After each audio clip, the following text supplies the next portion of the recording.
Do you know anyone who had set so many traps for others and finally one day they fell into one of their own? Or maybe you've seen people who always spread negativity and once life turns against them, they cry for help, but no one shows up. Well, Saadi, the great Persian sage, wrote a timeless poem about this exact truth. What you plant in this life, you will eventually harvest one day.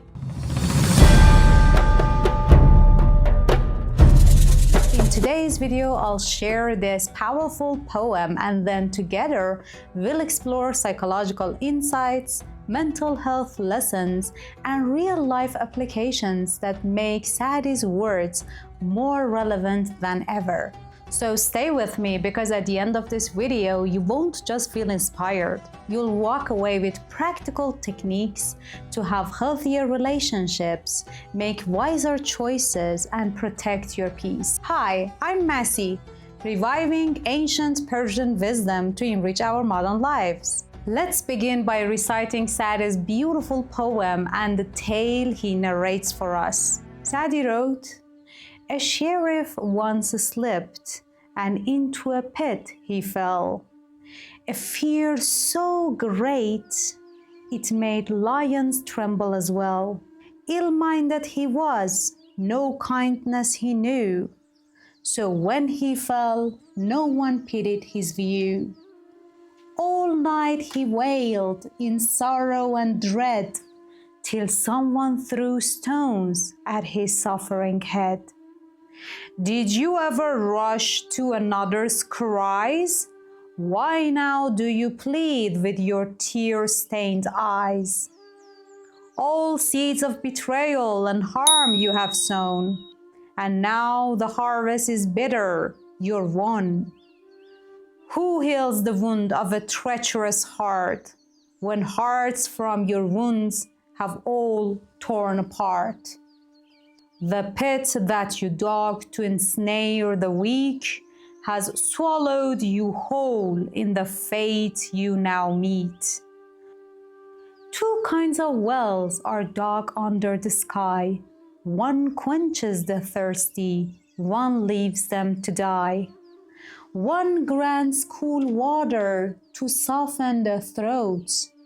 The other drags people down deep like a boat. Do evil, expect not a harvest of good. From thorns never grew any grapes as they should. O you who plant barley in autumn's cold air, think not at harvest that wheat will be there. If poison trees are the ones you have fed, do not expect dates from their branches instead. The oleander never bore dates on its bough. The fruit you have sown will confront you now."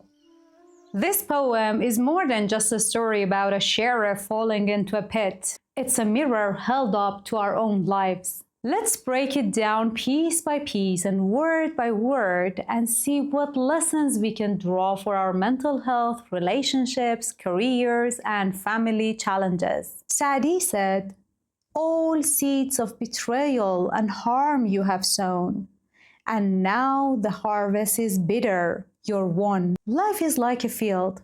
What you plant, whether it's kindness or cruelty, whether it's honesty or deceit, will always grow back.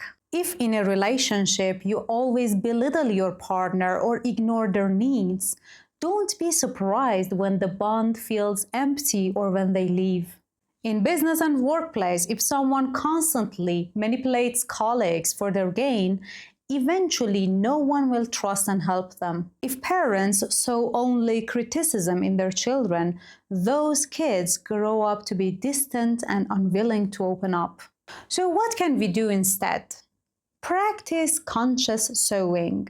Each day ask yourself, what seed am I planting today? A kind word, a nice gesture, or just negativity and blame? Try keeping a daily journal with just one line at the top. What seed did I plant today?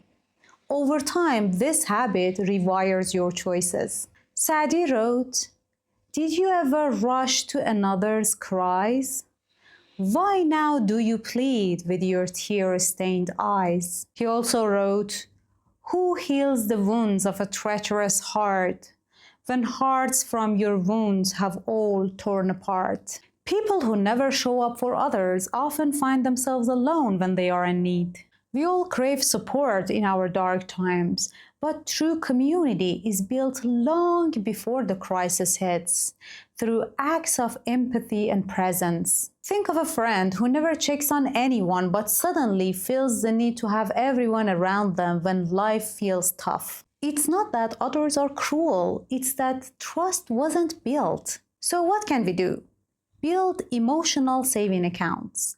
Just like money, relationships need deposit, listening, small acts of kindness, and checking in. Don't wait for emergencies to create connection. Saadi wrote, the pit that you dug to ensnare the weak has swallowed you whole in the fate now you meet. When we plot against others, life has a strange way of turning that trap back on us. Gossiping to ruin a colleague's image often destroys your own credibility. A sibling who manipulates to win parental approval may end up breaking trust permanently. Harboring jealousy is like digging a hole inside your own mind. You will eventually fall into insecurity and low self-worth. But you can flip this trap into a ladder. Instead of gossip, practice public praise. Instead of envy, practice inspiration. When you feel jealous, ask yourself, what does this show me about what I desire? Then work on achieving it instead of resenting it. In different parts of this poem, Saadi talked about false expectations. He said, you can't plant barley and expect wheat. You can't plant a poison tree or thorn and expect dates and grapes. Many of us expect kindness after cruelty or reward without any effort. This just leads to frustration and resentment. An employee who always cuts corners to get promotion and never gets it feels unfairly treated. Someone who never invests emotionally but demands loyalty ends up bitter. Scrolling endlessly on social media while expecting inner peace is like planting thorns and hoping for roses. So what can we do? Align your expectations with reality. Use the rule of input versus output. Ask yourself, did I invest enough in this area of my life to expect this outcome?